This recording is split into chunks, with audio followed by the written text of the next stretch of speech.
going on to another performer that is in the final chapters, although he's in like the citing, the sources for the chapter part of his book, because Shinsuke still got some good chapters left in him, and that is Chris Jericho. Now, I won't lie, it made me chuckle, but fascinating thing with AEW, they level their performers, but in his match at Dynasty against this guy Hook, he got chants of "please retire." That's shocking because this is the same loyal, crazy, cultish fan base that sings his song when it comes out. Maybe it's because he's not using the song anymore. Maybe it's because he's using the Lionheart thing, and he's pretty much, his wrestling persona is the proverbial Corvette you buy when you're 50 and a man and you're going through your midlife crisis. But, let's talk about that. Please retire. Like, what's your thought? What's your read?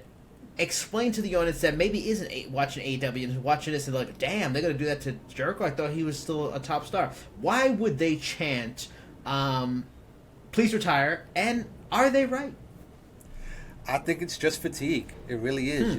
This is a case of like where maybe absence would make the heart grow fonder. Hell yes. Absolutely. The dude is overexposed. Like, he's been there since day one, and obviously they owe him a lot for the initial exposure that he helped bring to the brand and to the title, being their first champion. But you look at the last few feuds that Jericho has had, it's done nothing for anybody that he's been feuding with. And I think that's where the problem lies, is that anybody that feuds with him for a substantial amount of time just comes out of there either colder or just kind of spinning their wheels. And this is another case of that. Like, we've talked privately about Hook and kind of there hasn't been a whole lot of movement upwards in terms and the of nepotism and the overhype and the nonsense. Yeah, if we want to just straight up be straight up about it, it really is.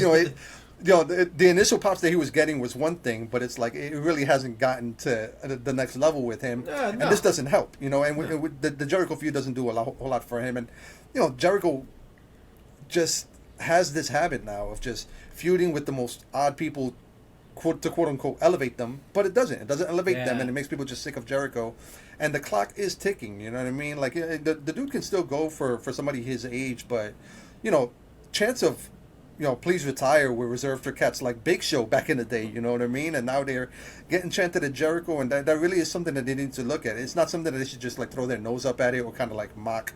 They shouldn't take this lightly. This is really, it really is a big problem because he eats up a substantial amount of airtime that can be reserved for a lot of cats on that roster that are not getting an opportunity. And you don't want these reactions on the air on a weekly basis, and definitely not on one of the biggest pay-per-views of the year. So it's really something they should take seriously and consider.